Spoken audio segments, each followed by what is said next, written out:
Según Génesis 47, 12, 27, durante la sequía en Egipto, José almacenó y preservó el alimento.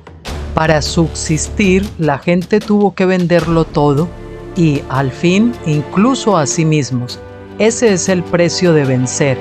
Así es en este tiempo del fin, donde conseguir el alimento para entrar al reino y conquistar nuestra tierra, que es Cristo, formado en nosotros, nos costará renunciar a todo, incluso a nuestra propia vida. Pero a cambio de nuestro todo, tendremos su todo y reinaremos con él. Con ustedes, José. Muy buenas tardes, queridos amigos y hermanos. Pues hoy aquí es en España, martes, día 2 de agosto, si no me confundo. Sí, yo para esto la verdad es que soy fatal. Y son ahora pues las 5:20 de la tarde más o menos. En otros sitios que me escuchen más por la mañana, pues buenos días. Y si alguno pues me escucha por la noche, en algún otro lugar, pues buenas noches también. Y bueno, continuamos hoy martes con el estudio del libro séptimo del comentario de Apocalipsis del Dr. Stephen Jones. Ya saben que es un libro historicista, historicista y no futurista, como hasta hace poco tiempo yo entendía, y supongo que la mayoría de la gente que está en Pentecostés, cristianos de la Pascua, evangélicos y demás, pues que están todavía en esa visión futurista que vino por un error de vida de Nelson Darby y que la Iglesia pues adoptó, y detrás de ellos pues también estaban los jesuitas. No vamos a entrar en esa materia. Pero en fin, cuando uno estudia el Apocalipsis viendo los hechos históricos y de una forma historicista, pues uno lo entiende y ve que la mayoría de las cosas de Apocalipsis ya se han cumplido, y algunos ciclos pues todavía deben de completarse, aunque en algún grado también se hayan completado. Así que no se olviden que hay que tener una correcta visión para entender Apocalipsis, si no, pues estamos esperando cosas que ya han pasado y por lo tanto nunca van a ocurrir. Bien, y hoy toca el capítulo 3, la ramera y sus hijas, y sin más preámbulos, pues vamos con ello. Juan muestra la marca de identidad de la ramera en Apocalipsis 17:5. Dice: y en su frente estaba escrito un nombre, un misterio: Babilonia la grande, la madre de las rameras y de las abominaciones de la tierra. Ella es Babilonia, una ramera espiritual que ha dado a luz hijos a su propia imagen, y por eso es llamada también la madre de las rameras. No solo rameras, sino que ha engendrado muchas rameras. Ella es también la madre de las abominaciones de la tierra. Una abominación es un eufemismo hebreo para un ídolo, por lo que esta ramera parece ser la madre de toda idolatría en la tierra. Sus hijas rameras, entonces, parecen ser el llamado seductor a la idolatría en todas sus formas de expresión. ¿Saben? El diablo tiene un vestido casi para cada ombligo, ¿no? Es obvio que la gran ramera es más que una sola ciudad, como la antigua ciudad de Babilonia. Jerusalén, Roma, Londres, Washington, D.C. no describen sus límites, pues la idolatría va más allá de todos los centros de poder del mundo. Juan insinuó esto anteriormente en Apocalipsis 11:8, donde incluso vinculó a Sodoma y Egipto con la Jerusalén terrenal. Cualquier hombre, cualquier religión y cualquier nación o ciudad que adore a estos otros dioses y se someta a sus leyes por encima de las leyes del Creador, es idólatra por naturaleza, habiendo sido seducido por una de las hijas de la gran ramera. Bueno, ya saben que los principales centros de poder pues son, lógicamente, Roma, Londres y Washington. Roma a nivel religioso, Jerusalén también podría incluirse en esa categoría con el judaísmo, Roma con el cristianismo, y bueno, Jerusalén también, ahí podríamos meter el Islam porque también tienen ahí su pie puesto. Luego tenemos Londres, la capital financiera, y Washington DC, la capital política y militar. Son las tres principales, ¿no? Pero ya saben que la Gran Ramera pues abarca todo el sistema que gobierna en oculto. En realidad es el sistema carnal adámico opuesto al Señor, opuesto a Cristo, que es el segundo Adán. Bien, Juan insinuó esto anteriormente en Apocalipsis 11:8, donde incluso vinculó, bueno, eso ya lo leímos, perdón, Tiro como una ciudad ramera. Isaías 23:15 a 17 dice, aquí vemos otra ciudad en la antigüedad que también era otra ramera. Acontecerá en aquel día que Tiro será olvidada por 70 años como los días de un rey. Al cabo de los 70 años sucederá a Tiro como en el canto de la ramera. Toma tu arpa, anda por la ciudad, oh ramera olvidada, toca las cuerdas con destreza, canta muchas canciones para que sea recordada. Y sucederá, versículo 17, que al cabo de 70 años el Señor visitará Tiro, entonces volverá a su salario de ramera y se prostituirá con todos los reinos sobre la faz de la tierra. Cuando Tiro fue destruida por Nabucodonosor, perdió su independencia y tuvo que satisfacer las lujurias y los deseos de sus conquistadores y de las ciudades o naciones vecinas. Esto duró 70 años, después de los cuales, en lugar de arrepentirse, ahora se le pagaba justamente el salario de una ramera, mientras estaba bajo el dominio persa. De hecho, los persas, bajo el rey Ciro, ordenaron a Tiro y Sidón que contribuyeran a la reconstrucción del templo. Esdras 3:7, Isaías 23:18 predice esto, y su ganancia y su salario de ramera serán consagrados al Señor, no serán almacenados ni atesorados para su propio uso, se entiende, sino que su ganancia llegará a ser alimento suficiente y atavío escogido para los que moran en la presencia del Señor. Las profecías sobre Tiro ya no se aplican a esa ciudad antigua porque hace mucho tiempo que quedó desierta y sus ruinas fueron arrojadas al mar. Sin embargo, el espíritu de Tiro sigue siendo vivo como una de las hijas de la gran ramera, y las profecías se aplican al mismo misterio Babilonia. Al final, los bienes de Babilonia, luego de ser tomados por los reyes del Oriente, también serán usados para financiar y construir el reino de Dios sobre la tierra. Otra ciudad, también ramera, Nínive como ciudad ramera, que son tipos, pues de todos tipos babilónicos. La profecía de Nahum es el oráculo de Nínive, Nahum 1:10, en Nahum 3:1 y 4 leemos: Ay de la ciudad sangrienta, completamente llena de mentira y saqueo, su presa nunca se aparta. Todo por las muchas fornicaciones de la ramera, la encantadora, la maestra de hechicerías, la cual vende naciones con sus fornicaciones y familias con sus hechizos. Nínive era la capital de Asiria. La ciudad en sí ya no es importante, pero tenía el mismo espíritu de prostitución visto en Babilonia y Tiro. De hecho, debemos equiparar a la maestra de hechicerías con la gran ramera de Apocalipsis 17 y capítulo 18 también. Juan nos dice en Apocalipsis 18:23 que la gran ramera es juzgada porque todas las naciones fueron engañadas por sus hechicerías. Nínive también es llamada la ciudad sangrienta o sanguinaria, que es el término de Ezequiel para la Jerusalén terrenal. Ezequiel 22:2 y Ezequiel 24, versículos 6 y 9. Entonces Juan dice en Apocalipsis 18:24 acerca de la gran ramera: y en ella se halló la sangre de los profetas y de los santos y de todos los que han sido muertos en la tierra. Diremos más de esto en el momento apropiado. Por ahora basta con equiparar Nínive con la Jerusalén terrenal, ya que ambas fueron llamadas proféticamente la ciudad sangrienta o sanguinaria. Jerusalén como ciudad ramera. Ya ven cuántas ciudades rameras tipo Babilonia. Ya hemos mostrado de la profecía de Oseas que Israel era una ramera. En vez de pongamos por la profecía de Oseas que Israel era una ramera.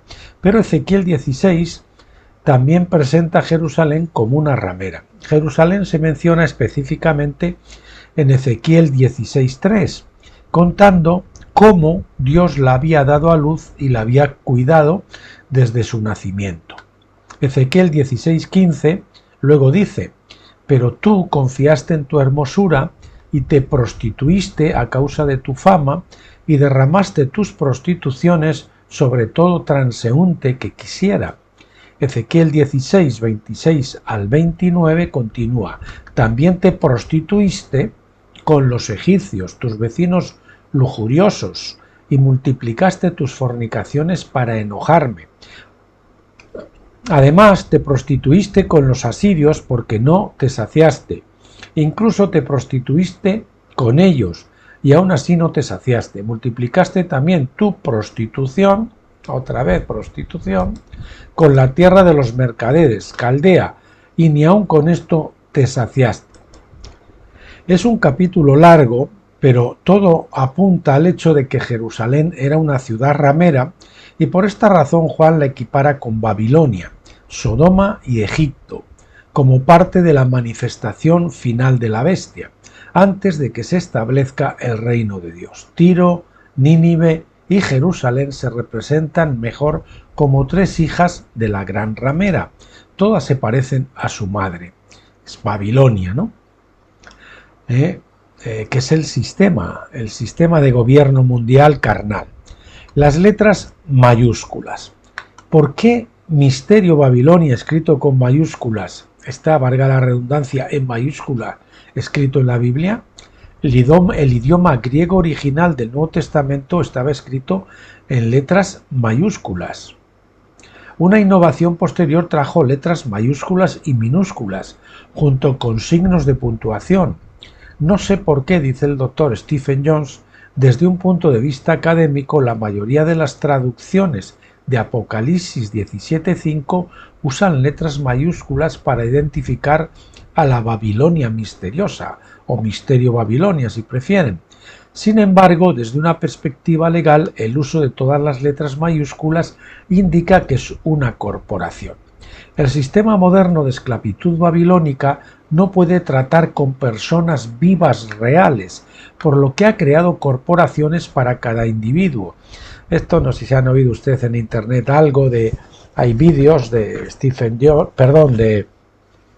de Infowars, de Alex Jones, y hay biblios que hablan de la ley marítima y cómo pues Estados Unidos pues se vendió a los banqueros pues debido a que les pidieron muchísimo dinero prestado y entonces dieron como garantía pues a los súbditos americanos, y entonces pues desde entonces las partidas de nacimiento parece ser que se le iban dando una copia de las partidas de nacimiento a esta gente como título de alguna manera de soporte de propiedad, ¿no?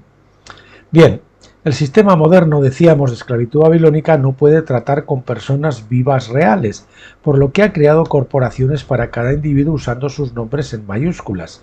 Revise su licencia de conducir. Si usted está en Estados Unidos, él se dirige a los estadounidenses. Cuando firmamos nuestros nombres en mayúsculas, damos vida a esta corporación al afirmar que este soy yo, es decir, esta entidad corporativa me representa en mis tratos con la corporación babilónica. Bueno, la curiosidad me llevó a poner la pausa y ahora reanudo porque me he levantado a mirar si aquí en España ocurre lo mismo, y efectivamente miré mi licencia de conducir y mi DNI o documento nacional de identidad, y todas las palabras, nombres y apellidos están escritas con mayúsculas.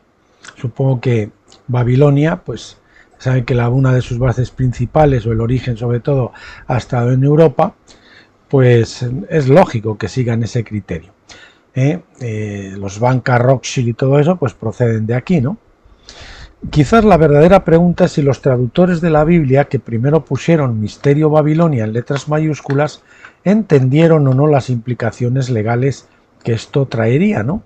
No lo sé, pero lo encuentro particularmente apropiado, ya sea que esto se haya hecho inadvertidamente o no. Parece profetizar y revelar la naturaleza corporativa, es decir, muerta, de misterio babilónica. Es decir, las entidades jurídicas no son entidades personales, entidades jurídicas. La ramera borracha o ebria, ¿no? Apocalipsis 17:6. Yo creo que es mejor que pongamos ebria, ¿verdad? Ebria. Apocalipsis 17:6 dice: ve a la mujer ebria de la sangre de los santos y de la sangre de los testigos de Jesús. Y cuando la vi, me maravilló mucho. La corporación muerta de misterio Babilonia, con mayúsculas, vive bebiendo la sangre de los santos y mártires testigos. Es decir, los mata. Incluso podemos decir que sabemos que literalmente pues algunos se beben literalmente la sangre en los sacrificios satánicos, en los conventículos satánicos, y toda esta élite, muchos de ellos participan de este festín sanguíneo. Levítico 17 del 10 al 11 prohíbe beber sangre diciendo: y cualquier hombre de la casa de Israel o de los extranjeros que moran entre ellos que come cualquier sangre, pondré mi rostro contra esa persona que come sangre y la cortaré de en medio de su pueblo, porque la vida, es decir, nefes, alma, de la carne está en la sangre está, y yo os la he dado sobre el altar para hacer expiación por vuestras almas. Porque es la sangre, por razón de la vida, la que hace expiación. Vida, nefes, alma, ¿no? Es la sangre, por razón de la vida, nefes, la que hace expiación. Dios no creó la sangre para ser consumida, sino para representar al alma en su obra de expiación. Esta ley se aplicaba no solo a los israelitas, sino también a los extranjeros. Así que el primer concilio de la Iglesia en Hechos 15, los apóstoles determinaron Hechos 15, 19 al 20. Por tanto, mi juicio es que no molestemos a los que se vuelven a Dios de entre los gentiles, sino que les escribamos que se abstengan de las cosas contaminadas por los ídolos y de la fornicación, de lo estrangulado y de la sangre. Bueno, lo estrangulado lógicamente es ahogado, no ha sido desangrado el animal, y aquellos pues que también pues lo desangran y luego se beben la sangre o hacen alimentos con la sangre, pues el Concilio de Jerusalén, algunos hay aquí una polémica entre qué se puede comer y qué no se puede comer, algunos, aunque creen que no tiene que ser literal, pero piensan que las leyes veterotestamentarias, es decir, del Antiguo Testamento, pues tienen un fundamento higiénico y demás, y por eso siguen absteniéndose de comer ciertos animales. En lo personal, yo entiendo que de lo único que se debe de abstener un cristiano, y es mi opinión personal, y en esto disiento en cierta medida, solo en cierta medida, con el doctor Stephen Jones, porque tampoco dice que tiene que ser algo obligatorio, yo creo que lo único que debemos de abstenernos precisamente es de sangre, porque Dios ha santificado todo. De hecho le dice a Pedro: levántate, mata y come. Pero eso sí, morcillas que están hechas con sangre, o la sangre en sangrecilla, que algunos pues se la preparan, bueno, pues la sangre que se coagula y luego se hace frita en una sartén con aceite y un poquito de, ya sabe, de cebolla o de ajo y tal, y a algunos pues les encantaba ese tipo de cosas, pero sin embargo yo entiendo que en la Biblia eso sí que está prohibido, que comamos cosas con sangre. Esto se refiere en Hechos 15. Bueno, también les digo que aquí en España y en muchos países europeos, obviamente no se puede decir que la carne sea kosher en el sentido de que los animales son desangrados perfectamente como lo haría un judío o un musulmán. Yo ahí tampoco entro a eso, lo que en la medida de lo posible yo prescindo de todo eso y procuro apartarlo, pero lógicamente no soy excesivamente escrupuloso en eso y creo que no debo de serlo, porque yo hago y santifico los alimentos cuando los tomo, y si yo no puedo alcanzar ese otro tipo de alimentos, pues tengo que comer algo, ¿no? Bien, esto se repite en Hechos 15:29. Es extraño entonces que la Iglesia romana, que ferozmente hizo cumplir sus concilios de la Iglesia, fracasara en hacer cumplir el primer concilio de Jerusalén. Hicieron cumplir aquellos concilios que establecieron credos determinados por métodos carnales, pero ignoraron el único concilio verdadero que estableció la prohibición de comer sangre. Tal vez tampoco estaban dispuestos a someterse a la prohibición de fornicación, y de hecho ya sabemos que según estudios hechos por estadísticas y estudios hechos por entidades serias, sabe que más de un 50% por ahí de los sacerdotes católicos son homosexuales, pederastas, pedófilos, etc. Ya hemos citado Apocalipsis 18:24, que hace responsable a la gran ramera de todos los que han sido muertos en la tierra, junto con los profetas y los santos. Esto fecha el problema incluso antes de que se construyera Jerusalén, remontándolo al patrón de todos los martirios que se estableció cuando Caín mató a Abel. Las ciudades sangrientas de Jerusalén y Nínive eran solo hijas de su madre que las precedió.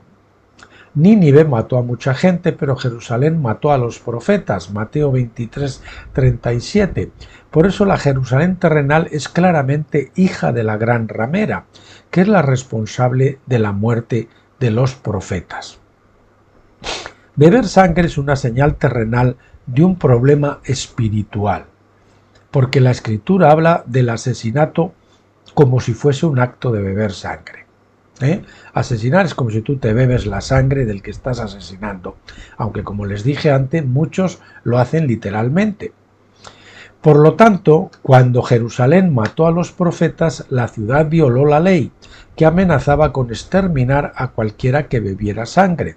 Cuando los profetas llamaron a Jerusalén la ciudad sangrienta, la acusaban de beber sangre y por extensión decían que la ciudad sería cortada de entre su pueblo. Levítico 17:10, eso iba implicado. Es por eso que la nueva Jerusalén, es decir, Sara, es la verdadera madre del reino, no la Jerusalén terrenal, Agar, la Jerusalén actual, la vieja Jerusalén, que tiene que ser echada junto con sus hijos. De Gálatas 4. Pues Sara no es la perseguidora de los santos, fue Ismael el que nació según la carne, Gálatas 4:29, quien perseguía al que había nacido según el Espíritu, y eso ha continuado. Estudiaremos esto con mayor profundidad cuando veamos Apocalipsis 18. Es suficiente por ahora saber que Jerusalén y Babilonia están estrechamente unidas y ambas son responsables del derrocamiento de esta gran ramera. Bien, comencemos con el capítulo 4, la gracia para la ramera. En Apocalipsis 17:5, el término Babilonia la Grande tiene un valor numérico de 276, multiplicado por 5. Tiene el mismo valor numérico que el mundo entero, que esa frase, en gematría, ya saben que las letras tienen un valor numérico, pues si cogen el valor de esas letras que conforman la frase el mundo entero, en este caso será en el griego, en Apocalipsis 16:14, esto muestra el alcance de la influencia y el poder de Babilonia. Es decir, que ya no es una ciudad, o no son diferentes ciudades, sino que es algo que se ha extendido a todo el mundo, un sistema mundial de gobierno opuesto a Cristo. De hecho, todo el versículo tiene un valor numérico de 276 por 40. Y bueno, y no nos debe de extrañar, porque la Biblia deja muy claro que Satanás es el príncipe del mundo. Y la lógica nos tiene que llevar a pensar que, aunque nos parezca o no, la mayoría de los gobernantes del mundo, la inmensísima mayoría, pues los nombra él y los pone él. Entonces no nos debemos de extrañar que veamos eso. El otro día, en el capítulo anterior o ayer, se me olvidó comentar que, por ejemplo, yo escribí un artículo en Bibliotabernáculos de cómo claramente pues ahí se veía todos los dirigentes europeos, pues al Macron, a la Angela Merkel, bueno, a toda Europa, cómo iban todos a hacerse la foto con el Papa, ¿eh? Y el Papa, pues teoría, es cristiano y defiende la palabra de Dios, digo que solo en teoría, porque en la realidad, entonces, como estos les rinde pleitesía a aquel que se opone a todo lo que ellos luchan por imponer: el aborto, la homosexualidad, la eutanasia, la degeneración, todas esas cosas que son contrarias a la palabra de Dios. Entonces, ¿qué tenemos que pensar del Papa? ¿Y por qué el Papa se fotografía con esta gente? Pues más explícito no puede ser: el que tenga oídos para oír, que oiga, y el que tenga ojos para ver, que vea. Cada vez que 276 se construye en el texto de la Escritura, se habla de la carne. El número aparece solo una vez, Hechos 27:37, en la superficie de las Escrituras, pero a menudo se lo ve escondido en los valores numéricos del texto mismo. Esas 276 almas a bordo del barco representan toda la carne en la tormentosa historia de la humanidad y sus barcos de estados. Barcos de estados. Es decir que, pues bueno, lógicamente, si suponemos que cada estado es un barco, pues toda la carne de esos estados, ¿no? Así que no sorprende ver a Babilonia o a la ramera asociada,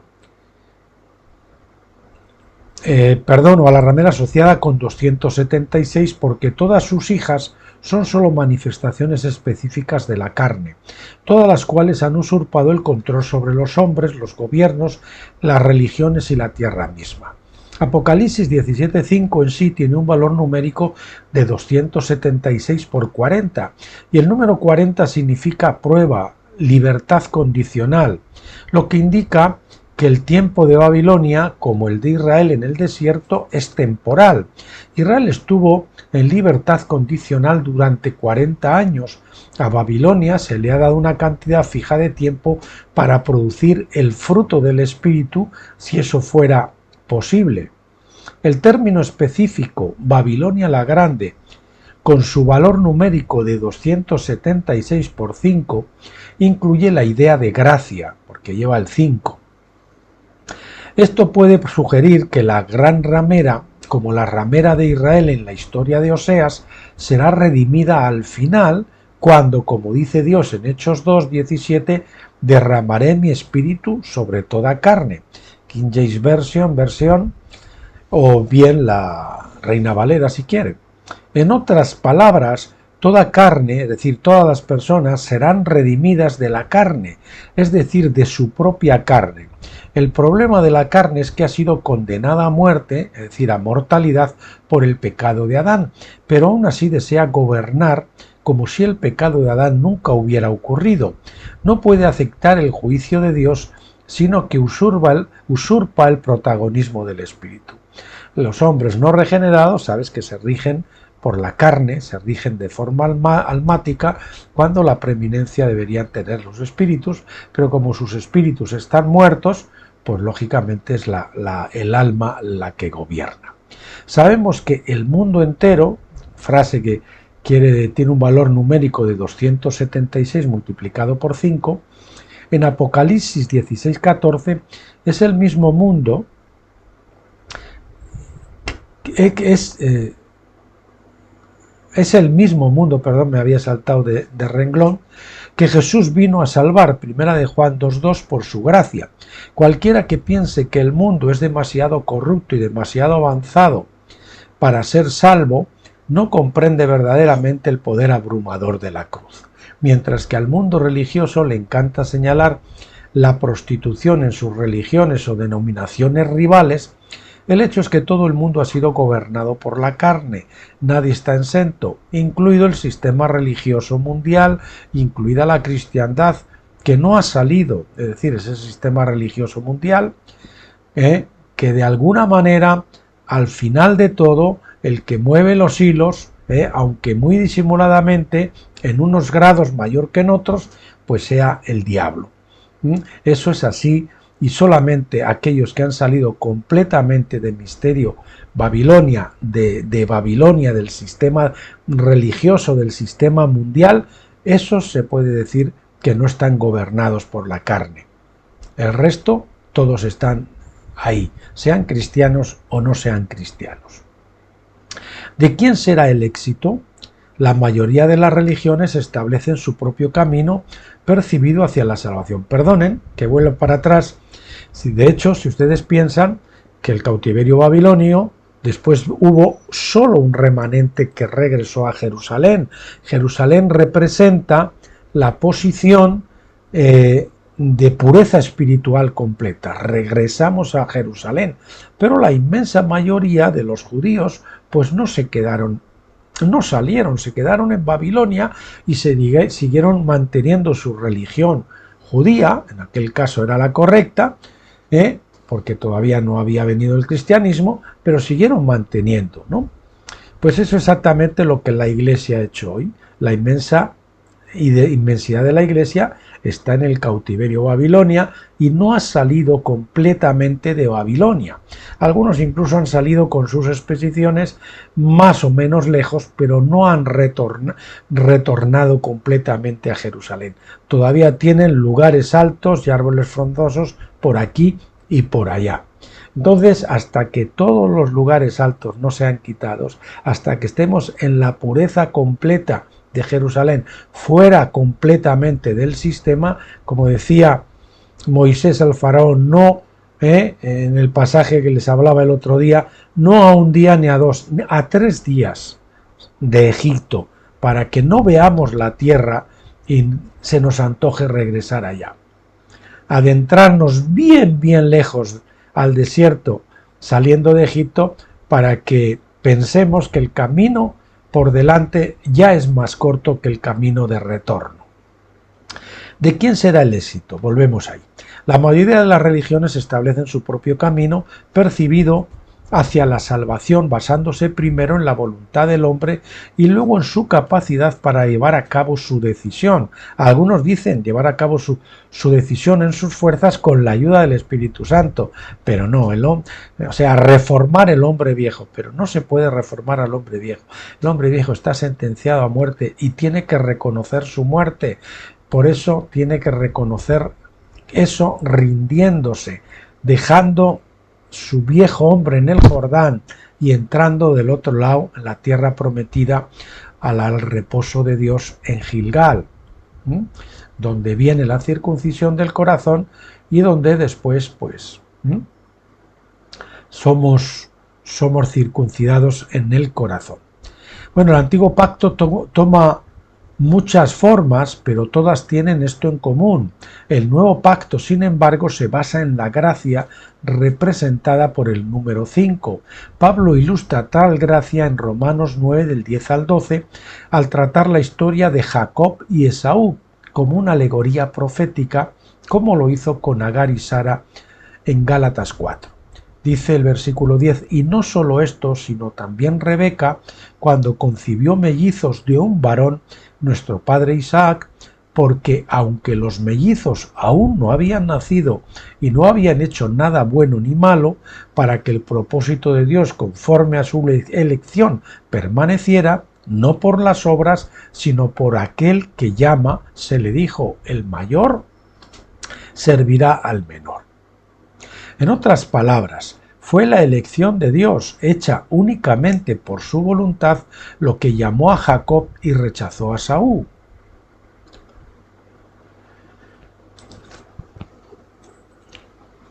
Su elección se hizo antes de que los niños pudieran hacer el bien y el mal, antes de que los hijos, ¿no?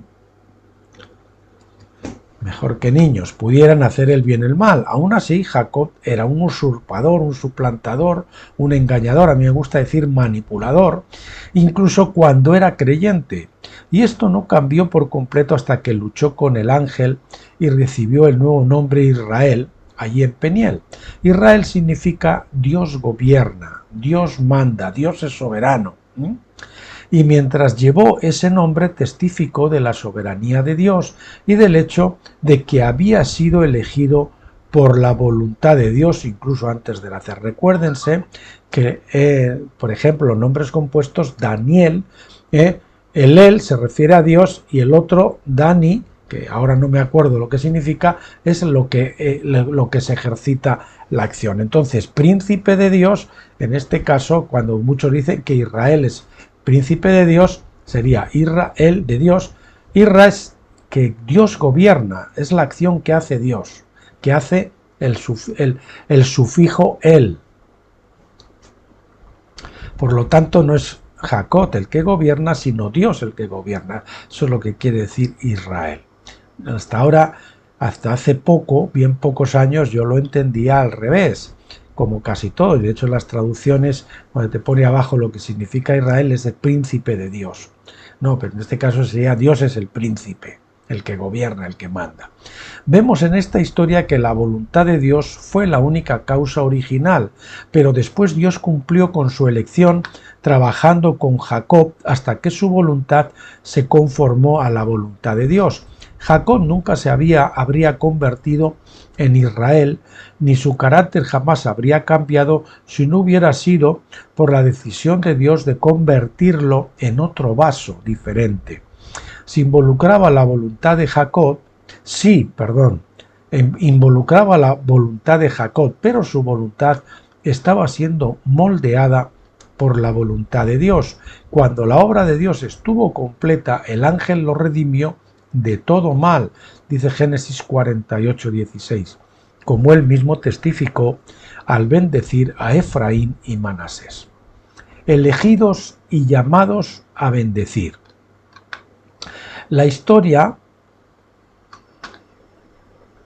de Jacob y Esaú establece un principio importante sobre el carácter, la voluntad y las acciones de Dios que pocos comprenden realmente. Si Dios puede obrar de esta manera con Jacob, ¿qué hay de Esaú? Y por extensión, ¿qué hay de esta gran ramera? De hecho, ¿qué pasa con la bestia que monta? Ya que ellos, como Esaú, no fueron escogidos. ¿Significa esto que no pueden ser salvos? En absoluto. Ser escogido significa que uno es bendecido con la responsabilidad de dispensar las bendiciones de Dios a todas las familias de la tierra en la que está incluida la gran ramera, los globalistas, si lo quieren decir en estos momentos. Así que el Señor los va a llevar bajo el bautismo de fuego, o bien en esta era o en la que viene, o en las que vengan. Pero el Señor va a hacer que todas las familias de la tierra sean bendecidas, todas. En otras palabras, Jacob fue llamado para bendecir a Esaú, Isaac fue elegido para bendecir a Ismael. Los vencedores son llamados para bendecir a la ramera y a su bestia escarlata, a los reinos de este mundo. Es decir, los vencedores para bendecir a la ramera y su bestia escarlata, saben que principalmente habla de el Vaticano, los reinos de este mundo, que son gobernados a través de Dios. Este punto es muy importante a medida que estudiamos el juicio divino sobre Babilonia y los sistemas de las bestias, para que nuestro estudio no se tome como un llamado a arrojar piedras contra la gran ramera o cualquiera de sus hijas. Estamos denunciando la gran ramera, estamos destapando la gran ramera, pero nosotros somos llamados a tratar de redimir a la gran ramera, por la gracia de Dios. Debido a toda la persecución y destrucción que han causado los sistemas de las bestias, nuestra carne naturalmente exige retribución y venganza sin una corrección y restauración deliberadas. Pero Jesús amaba a las rameras, al igual que Oseas, y la mente de Cristo muestra que de tal manera amó Dios al mundo. Juan 3:16. El mismo mundo que él juzgará también será restaurado. Los reinos que actualmente son gobernados por la carne han sido redimidos y serán gobernados por Cristo. Habrán sido redimidos y serán gobernados por Cristo. Apocalipsis 11:15. La primera semana de la historia han sido, que en realidad en la cruz fue la redención de todos los reinos de este mundo. La primera semana de la historia de la Tierra, es decir, los primeros 7000 años, está diseñada para buscar primero a los elegidos. Eso, durante este periodo de los 7000 años, el Señor va a ir cogiendo a los escogidos o elegidos. Dios los ha llamado y los ha capacitado, como a Jacob, para el ministerio, y cuando el cuerpo de los vencedores esté completo, serán un templo vivo, una casa de oración para todos los pueblos, la Nueva Jerusalén.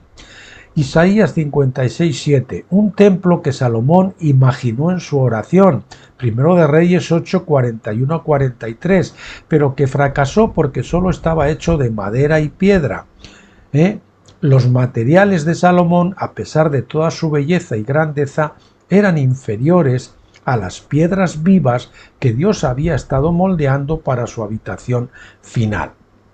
Desde Adán hasta el final de los 7000 años, Dios va a estar modelando y moldeando esas piedras vivas. Cuando estén todas, se ensamblarán. Entonces tenemos la Nueva Jerusalén, el templo vivo, el templo espiritual, que es el verdadero tercer templo, no el que se quiere levantar, que no sé si se levantará.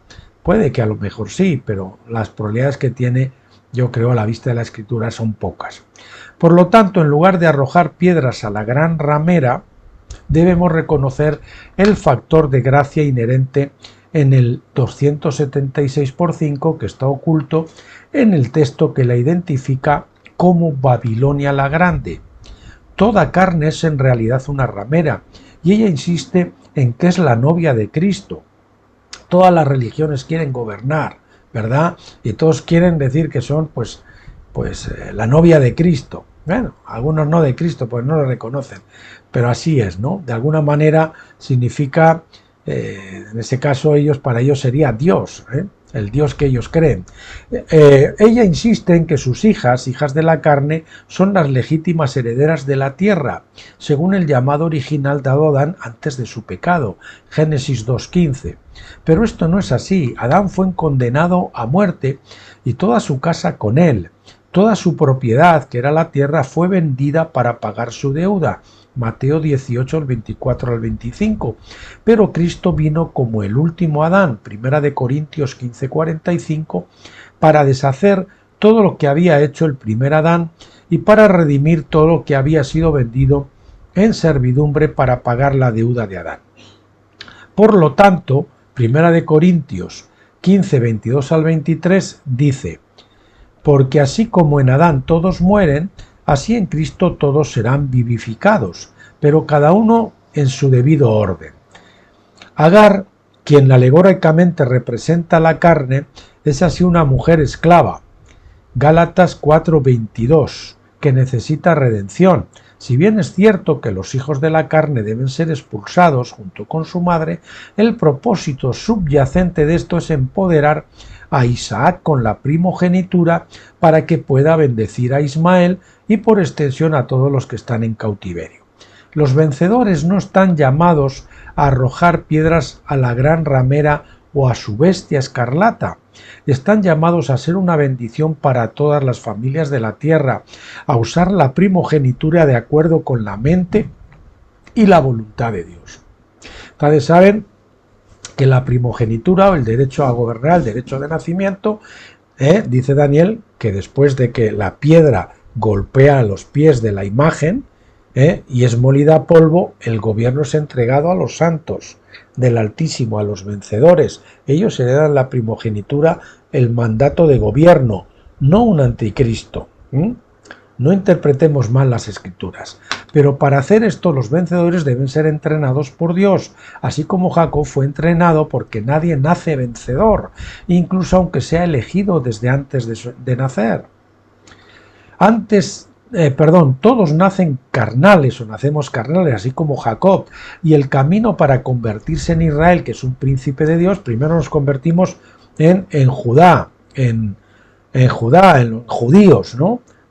porque con la salvación uno se convierte en judío legalmente, y un judío transformado, un judío vencedor, pues ya recibe su nombre de Israel, que es el judío transformado, el Jacob transformado, si lo prefieren. Puede ser largo y difícil. Afortunadamente para todos nosotros, Dios ha asumido la responsabilidad de hacerlo realidad, como dice Pablo en 1 de Tesalonicenses 5:24. Fiel es el que os llama y el cual también lo hará. El nuevo pacto es la promesa o voto de Dios, y Él ha asumido la responsabilidad de cambiar nuestros corazones y transformarnos de hijos adámicos a hijos de Dios. Los hijos adámicos son engendrados por la carne y por la voluntad del hombre.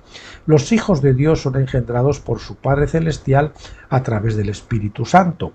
Un pacto gobierna a ambos grupos de hijos. El antiguo pacto rige a los hijos carnales, que deben cumplir su voto de obediencia en el intento de ser salvados por el poder de su carne.